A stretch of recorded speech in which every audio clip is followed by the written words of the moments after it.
बहुत पुराने समय की बात है।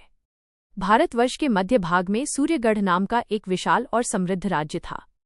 इस राज्य की सीमाएं चारों ओर से नदियों, जंगलों और पहाड़ियों से घिरी हुई थीं। राजनीति और धर्म।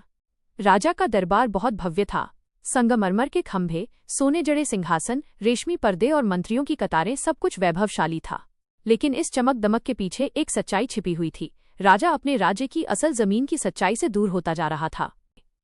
सुबह सुबह गांवों में हल्की आवाज, बैलों की घंटियां और खेतों में काम करते किसानों की पुकार सुनाई देती थी। उन्हीं किसानों में एक था किसान हरिदत्त। हरिदत्त एक साधारण किसान था। उसके पास केवल 5 बीघा जमीन थी। उसी जमीन पर वो गेहूं, चावल और सब्जियां उगाता था। उसके परिवार में उसकी पत्नी सीता, 2 बच्चे मोहन और गौरी तथा उसकी बूढ़ी माँ थीं। हरिदत्त का जीवन आसान नहीं था। कभी बारिश कम हो जाती, कभी ज्यादा। कभी कर वसूलने वाले सख्ती दिखाते, कभी साहूकार ब्याज बढ़ा देता। फिर भी हरिदत्त हर सुबह भगवान को याद करके खेत में उतर जाता। उसकी माँ अक्सर कहती, बेटा, राजा बड़ा है लेकिन भगवान सबसे बड़ा। जब विक्रमसेन दरबार में बैठा था, मंत्री राज्य की तारीफों के पुल बांध रहे थे। महाराज, किसान बहुत सुखी हैं, राज्य में कोई समस्या नहीं है। निर्णय लिया। राजा ने साधारण धोती कुर्ता पहना, सिर पर पगड़ी बांधी और स्वयं को एक साधारण यात्री के रूप में तैयार किया। केवल उसका सबसे विश्वसनीय सैनिक जानता था कि राजा कहाँ जा रहा है। राजा गांव-गांव घूमने लगा। कहीं उसने किसानों को हंसते देखा, कहीं रोते। उसने देखा कि किसान मिट्टी से सोना पैदा करता है लेकिन स्वयं गरीब रहता है। कई दिनों की यात्रा के बाद राजा हरिदत्त के गांव पहुंचा। हरिदत्त खेत में हल चला रहा था। हरिदत्त से रात ठहरने की अनुमति मांगी।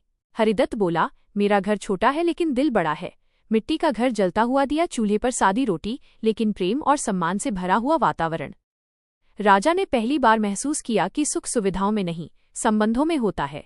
रात को बातचीत के दौरान हरिदत्त बोला, राजा अच्छा है लेकिन उसके कर्मचारी कई बार किसानों पर जुल्म करते हैं। कर समय पर न भरने पर अपमान होता है। राजा का सिर झुक गया। ये वही बात थी जिससे वो डरता था। अगले दिन राजा ने जानबूझकर हरिदत्त को एक थैली दी जिसमें सोने के सिक्के थे। ये रास्ते में मिला है, रख लो। हरिदत्त ने थैली लौटा दी। जो मेरा नहीं वो मेरे काम का नहीं। राजा समझ गया, ये किसान धन से नहीं, धर्म से अमीर है। कुछ दिनों बाद राजा वापस महल लौटा और दरबार बुलाया। हरिदत्त को भी बुलाया गया।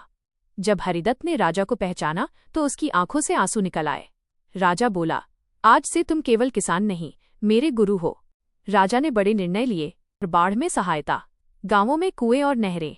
हरिदत्त को किसान सभा का प्रमुख बनाया गया। कुछ वर्षों में सूर्यगढ़ सच में स्वर्ण भूमि बन गया। किसान खुश थे, राजा न्यायप्रिय था और राज्य शांतिपूर्ण। हरिदत्त आज भी सुबह खेत जाता, मिट्टी को माथे से लगाता और